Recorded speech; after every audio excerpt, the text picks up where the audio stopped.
Hello, welcome everyone. My name is Mithilesh Kumar, and this is third and concluding live session for this course, Introduction to Western Political Thought. I have already had 2 live sessions before, but just before this exam, this third live session, if you have any question and comments, you are welcome to ask. I'll be very happy to respond to them.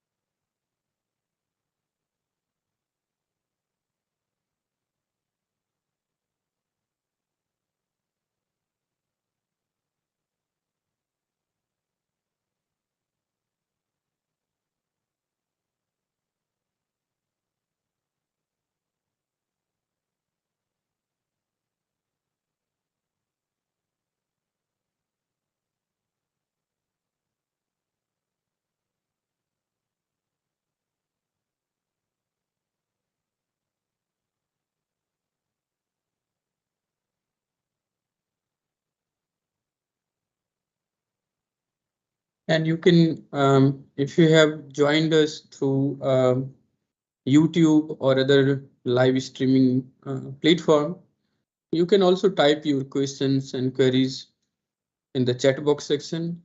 I'll read and respond to them in this live session. And those of you who have joined in this live meeting, you can just unmute yourself and ask your question.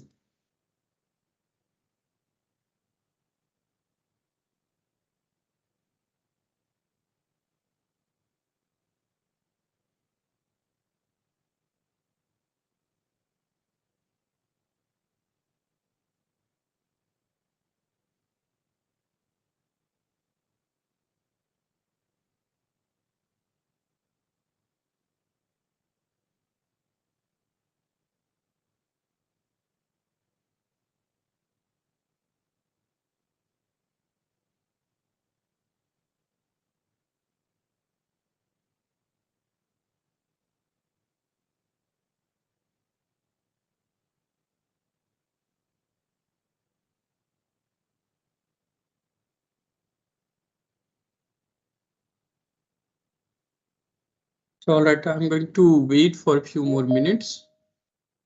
Yeah. Saksham.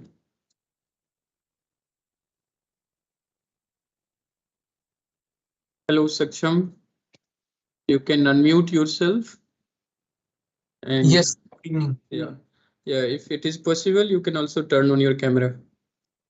Hello.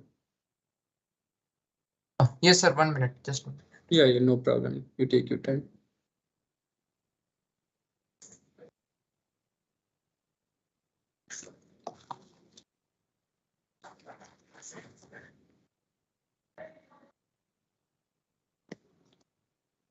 Hi, Saksham. Good to see you. Good evening, sir. Good evening. Good evening. So, how is this course? How do you find the? So the content delivery was excellent. I have been dealing with the subject for quite some time right now. But definitely the crisp concepts, the slides, the texts, those are provided were brilliant. They added a lot to my concepts. Glad to hear that, Saksham. So, what you are doing in your? You are in undergraduate or? Yes, sir. I am a UG 4th year student at IIT Roorkee. IIT Roorkee. Okay. And what is your main branch, Saksham? Chemical engineering. Chemical engineering. Okay. Glad to hear that. So I'm here in this third live session, and you are welcome to ask any question related to exam or assignment or any queries related to this course. Although in my previous 2 live session I have already discussed them, but now we are face to face, so you are welcome to ask any question. Yes, sir. Something with respect to the exam, by nature, the subject is more of subjective, and the questions, the issues I face is at times like deciding. Say, for example, there was a question in the assignment where some interpretation from Mill's statement was required. So like say for example, we know about Mill that he was a utilitarian, but he reformed he reformed the concept of Jeremy Bentham. So Yes. somewhere I got confused here that like should I pick him as a utilitarian only? But there was act utilitarianism, that difference between the two. So can you like highlight how literally to take these terms when they appear in a MCQ like question? Yeah, very good question, Saksham. And also, you know, in this format, I have decided to conduct the exam in MCQ format. And you are right that the very nature of subject is such that the subjective answer would have been a better option. But given the, you know, the logistic and the number of students, it is just not possible to conduct. It's possible, but it will take, you know, kind of different requirements in terms of hours and other things to conduct subjective exams, but we can think of it later. But in the MCQ format, even if in assignments, if you're saying about John Stuart Mill being utilitarian or not, there is slightly confusing kind of interpretation, right? So in assignment and also in exam, you will have some questions which is straightforward. You either know or do not know the answer of that question. Then there would be some question which is just based on your recall, your ability to recall. So if you have watched the video, if you have looked at the PPT or the transcription, you should be able to answer those questions. But then there would be some question, 40 to 50%, which actually try to assess your understanding, your comprehension of a thinker or their ideas or, you know, their text. So there would be this question, you know, kind of question where you may find perhaps more than one options are correct, and you are partly knowing, but partly you have to think also to answer correctly. Now to do that, one is, I think, if you have done the video or transcript, I think you should not find any problem in deciding about those comprehensive test kind of question. Right, and some of you can also, so I'm just talking about how to prepare for that kind of question. So on any thinker, John Stuart Mill or maybe Immanuel Kant or Marx or you know, Aristotle or Plato, Machiavelli, any thinker that you prepare, you watch the video, but also read the transcript or the PPT. Combining the two would enable you to be more sure, more confident about your answer, rather than, you know, you will have this confusion. Okay, Mill's utilitarian tha, या James Mill tha. Yeah, if he is advancing um, uh, utilitarian thought, is he becoming libertarian kind of thinker? So those confusion will be no more if you do the video lecture along with the transcript and the PPT. So that's my answer to you. But Jeremy, John Stuart Mill, if you want to know the correct answer, he is a utilitarian philosopher. Yes, He yes, yes. improvised it, but he remains a utilitarian thinker. Yes, rule utilitarianism, that was the difference. So I was slightly and Yeah. one more, like, do we need to expand on the scholars part? Like there are certain scholars who are dealt, like Bertrand Russell, Sabine is mentioned at times, Emerson is mentioned. Do we need to expand this library of scholars? Like, is there a chance, like there were some questions that this comment was made by which? So this should we limit to this source only, or should we expand for this exam? For the purpose of exam, you don't have to expand. Okay. These are directly from the PPT or the video, if you remember, all the Yes, thinkers, yes, Bernard yes. Russell or other thinkers you mentioned, is directly from the PPT or the video. But suppose if some of you are interested more in you know, a particular thinker, then each slide gives you that reference and also the reference in the other slides or in the video lecture. If you are interested, Bernard Russell, I think that you can certainly read his other text if you are interested to pursue a little more on Bernard Russell or other thinkers. But if you are preparing for exam, my advice would be to just confine to this PPT and the video lecture. That would be sufficient. Okay, and one last thing, with respect to as you mentioned, I have to pursue this subject. Like I aim to pursue this subject even further from here. Mhm. If you have some idea with respect to the even JNU exam has been made right now, the CUET format. So Yes. apart from this, can you suggest anything which would help me in pursuing such exams further? Some So resource maybe. see, yeah, you are doing BTech, right? Yes, So pursuing further research or further studies in this area will require you to enroll in say social science program. You can think about yes, say master in political science or political science and international relation or maybe yes, public administration or public policy kind of thing. This Western political thought is within political science, or maybe political science and international relation, or if you want to pursue even in philosophy, maybe continental philosophy and Western philosophy, you can pursue these thinkers, their thought, their philosophy in much more detailed manner if you are in philosophy department. If you are in say master in political science or political science and international relation, you are going to read these thinkers again. Now, to get into those kind of programs, as you mentioned, now we have CUET, right? And then there are university-specific entrance exam also. So the best way is to look at their syllabus or look at their website. They give you the basic idea about what you should prepare. So in political science, Western political thought is just one of the many subdisciplines. There is political theory, there is Indian political thought, there is comparative politics, international relation, public administration. So if you are willing to pursue further, you need to understand a little more about these other subdisciplines in political science. And I think on NPTEL, if you choose, I have given on political theory and also on yes. Indian Next semester, I am next aiming semester. that Indian political Yes, thought. yes, yes, yes. So the two more courses I'm going to offer next semester, modern Indian political thought and political theory. Similarly, I have not prepared the course material for comparative politics or international relation or public administration. But if you are, aiming for that kind of course, you have to cover these areas.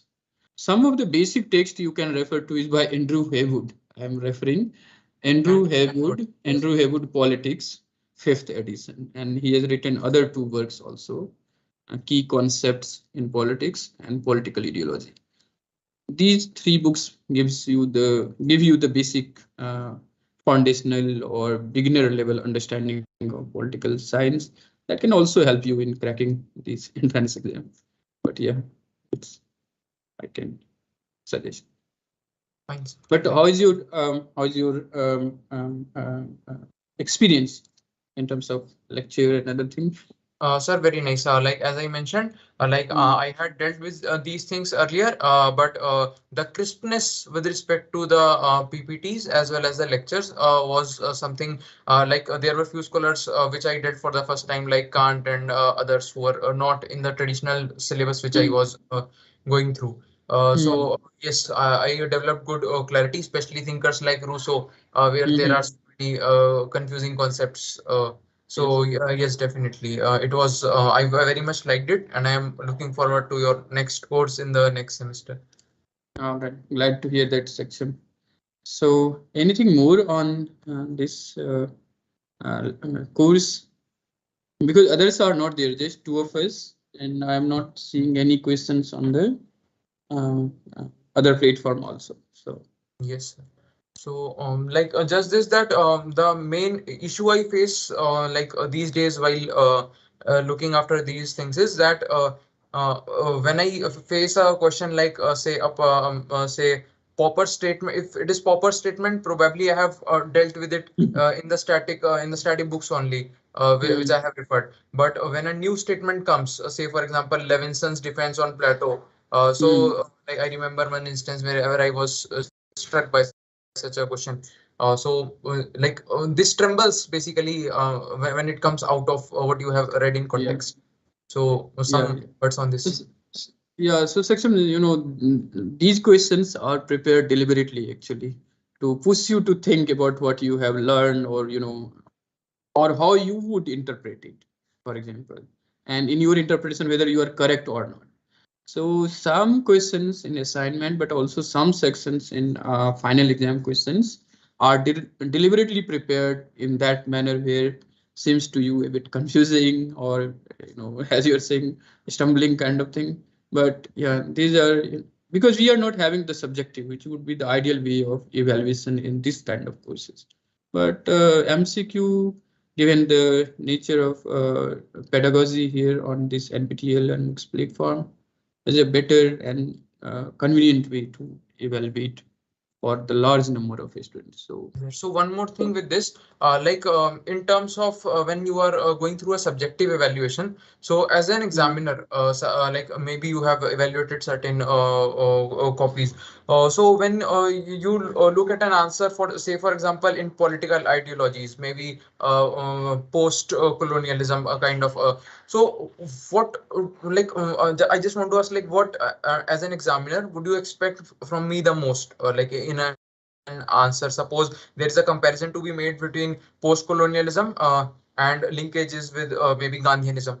Uh, That's a very hypothetical kind of question, but let us put it this way: that more appropriate example would be, say, the difference between liberalism and Marxism, right? yes. Marxism is one ideology which talks about a particular vision of politics, particular vision of a state and society, and liberalism is a political ideology which envision a particular kind of a state, society, individual, politics, and so on. Now, if you get a question to compare liberalism and Marxism, what you should do? Essentially, you should know what actually liberalism and Marxism are, who are their thinkers, what are the main text, what are their visions of politics, state, society, individual, and what is the method that they advocate for achieving that kind of politics, state, and society. So what are the essential characteristics? So one, I think in any kind of question, one would first, or the primary thing that we look forward is whether you have understood the question and answering the question or not. So first, understand what is being asked. Sometimes what happens in political science, you just look at a term and then write everything that is that you have read or that you know about that particular theme. But the question is put in a format which asks you to write specifically about that particular thing. So one is to understand the question. If you are writing the subjective answer, then answer it appropriately. There are word limits. Follow that, right? And then, of course, comes the content. What? So you understood the question. You are writing them, but the content could be contents could be qualitatively different from person to person depending upon his or her understanding of that theme or knowledge about the literature on that particular theme, or the thinkers, their ideas, and how that person himself or herself interpret that thinker. So in all subjective question, there would be some critical essay kind of thing or analysis part.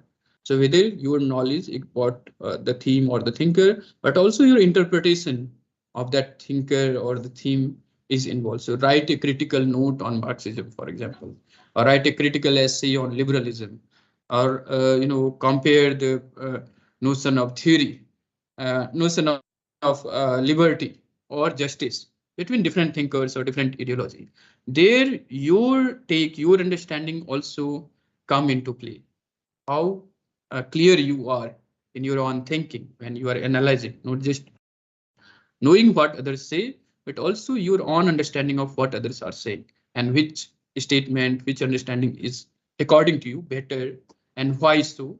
Those kind of answer you give where your own analytical ability comes into play. So in the subjective assessment, we look to all these criteria, right? And of course, it may vary from examiner to examiner, so, and subject to subject also. Yes. Yeah, yeah, yeah. So all right, Saksham, then I'm not saying any question. It was glad chatting with you, and I hope you have also learned anything.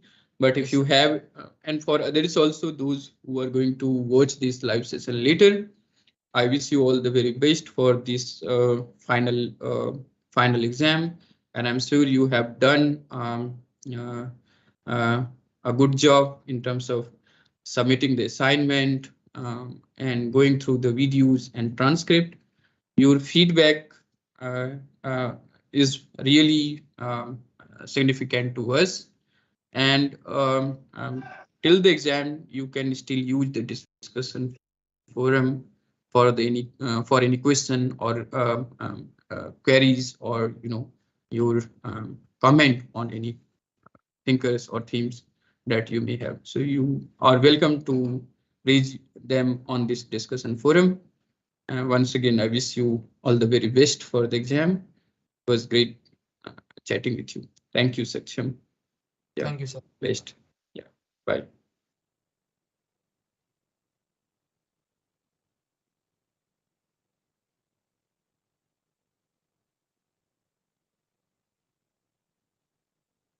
Done?